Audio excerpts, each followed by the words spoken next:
GamePro. I That's was fucked just looking up. at the comments of the post Dale did on that. It's about time. Yep, I knew someone would say that. Of course someone's going to say And that. I knew it was going to be that person who said it.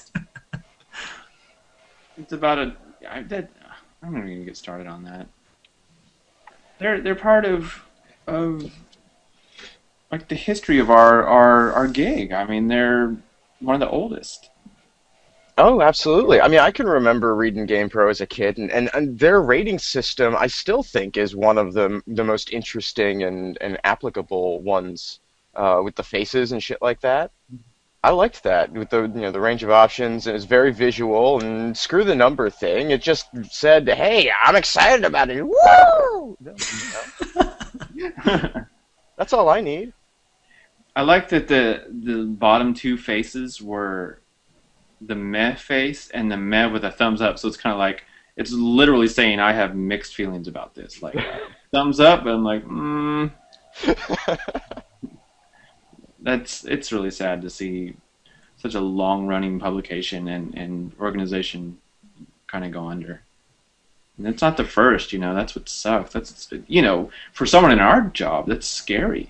Well, I was surprised that they're closing the website down too. I figured they would get rid of the magazine and then sort of, well, let's try and make the website work, but no. So that's the scary part.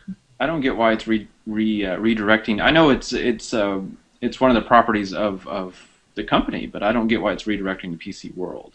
Well, what they're going to do is they're going to basically make all of their gaming culture coverage stuff. It's all going to be a subsection of PCWorld.com now. That just doesn't make any sense to me. I mean, GamePro is a bigger brand. It's a name. They have the domain. I mean, hell, games themselves, the industry is only growing at this point. That's right. What's really mind-boggling is that we're getting all of these businesses just going out like this. Some would say that it's just larger organizations kind of taking over, which I don't necessarily believe. I mean, if you look at the blogosphere now, there's a gazillion sites that do the same thing. But there are some big players, and they seem to be getting bigger. I don't think that's a bad thing. There's always room for more.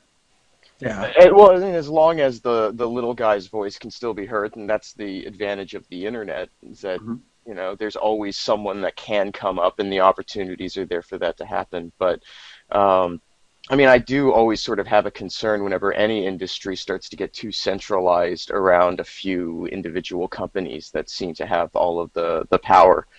But where this business is concerned, it seems that you reach a point where you become big and then you can't sustain yourself any longer and you go down. And the industry's changed quite a bit. There was a comment on our GamePro story earlier, and let's see if I can find it here. This is Balloon Fighter says, I can't remember the last time I bought a gaming magazine. Destructoid, you're partially to blame here. And it's not just us. There's tons of great websites where you really don't need a magazine. And if a magazine was a central part of your, your finances and how your company made money, well, that's going to flip everything upside down, regardless of whether you have a web page or not. I think especially where what we write about is concerned, people tend to be far more interested in having the information immediately than having it written well. I mean, that's no... For sure. But those magazine, writers, they work their asses off. Those stories are generally really, really solid, and they're not... The stuff we put up isn't on that level 9 times out of 10. And... But I don't think that's what the audience wants anymore. They just want the quick information about the games that are coming out, and so they can get excited about it and move on with their day.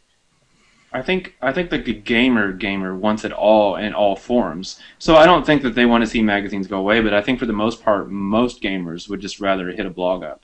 Like I see Edge in the background there in your room, and that's a fantastic magazine. Great magazine. And I will cut my face if something ever happens to Edge. But I think for a lot of like really hardcore gamers, they want 1 or 2 or 3 blogs, RSS feeds, Twitter, following game makers, magazines, the whole bit. But magazines to me are kind of in the background. They're an option. You don't have to have them now. You can check out a blog or a website. Right. Yeah. It's a shame. Sucks. Resident Evil 6 could be set in China. Yeah. Hooray! I don't care. I don't either. A zombie's a zombie. I hate to, I mean, I guess the setting could be cool. And Resident Evil 5 setting was pretty cool, even though it wasn't utilized to... Like, they could have done a lot more with that setting. Yeah, It's like there's the Resident Evil setting, which is like old buildings and like shipyards and bunkers and shit. And that's, you could put those things anywhere, but that, they didn't really use the setting of 5 as much as they could have, and I don't see how China would be any better, or it doesn't have to be China. All we know is there's a Chinese-speaking role for one voice actor. That could be some random shit. It could be in any place that speaks Chinese, America or otherwise. I don't know. I don't think when Resident Evil started, and it was, the American small-town horror game, Right. That was one thing, and setting mattered at that point. But once they took it out of the United States, and they established a fantastic setting in Resident Evil 4, and I loved running around in that and learning about what was going on in the background. But it ceased to be the small American city. It had expanded on a global stage. I guess they did that with Resident Evil 0 and some of those others. I stopped playing after 3, but I don't think the setting is really important anymore, because they don't do anything with the setting. They just put zombies in it. Right. This lady, she played a Chinese villager / zombie. And did she have a role, or did she like moan in Chinese? I don't. It's the next step for zombies, speaking Chinese. Hey, it's the language of the future. Do zombies say anything? I don't think they do they? It depends on the zombie. They're pretty much just kind of guys, right? For the most part. Every once in a while, you'll come across a zombie that's, a little more eloquent. In fact, the only way you know anything about the zombie is from their clothing. You have police zombie and schoolgirl zombie and, Who speaks for the zombies? the boss. All the boss says is stop. Is there like an alpha zombie? Here's what they need to do to make me want to buy this game. They need to make the leader the Pope. He can be the leader of the zombies. That would be funny. Like a zombie pope? Yeah, zombie Pope. That shit's deep, dude. Give some religious tones in there. Benedict injecting himself with the T virus. Can you imagine that FMV? Yes, it's awesome. Yes. He already looks dead. I think they're thinking too hard about Resident Evil. They should just listen to our ideas. That's fantastic, man. I don't know. I'd like to see a gunless Resident Evil. Like, go back to you. It's never that scary when you're so armed. And as these Resident Evil games progress, you're more and more armed. You're just like a walking arsenal, So you're saying you want to go back to encouraging the combat knife run as a viable option? Yeah, I mean the first Resident Evil was a haunted house game. Mm-hmm. And now we've gone all the way out to third-person shooter. I'd like to see him dial it back a little bit. I don't care where it's at, China or wherever, or Chinatown. Who cares? Well, for me, the scariest games have always been ones where you don't have much control. You can't really fight back. All you can do is run. So that would be... I would like to see them go in that direction for at least part of it. The janky old control system of the first, couple of Resident Evil games. To me, that kind of made it fun. It wasn't as bad as like the first Silent Hill games where it was debatable. Was that just shitty control, or did that make it scary? To me, but now would that be fun, or would it just be frustrating? It'd be fun to me. What about you guys? I want to play the game I want to play. Here's a sad thought. Think of all of the useless virtual shit you bought over the years that you're never going to use again. When I think about all of the stuff on my 360 hard drive, all the DLC for games I'm never going to play again, it's just depressing. I bought a I think it was like really early in the Xbox days. I bought one of the little avatar icons. Yeah. I didn't even know what it was. I just bought it because I was like, this is fucking stupid. I'm gonna try it anyway, and I paid what it was another avatar icon. And now because I realized after the purchase that icon was never ever gonna do anything for me. I'm like, I have to use this from the rest of the time to make it worth. I don't know how much those things cost. They're like $1, 50 cents. I don't know. Anyway, it's never coming off. I don't know what it is, but it's never coming off because I paid for it. And then I said I would never do anything like that again. But that's wrong.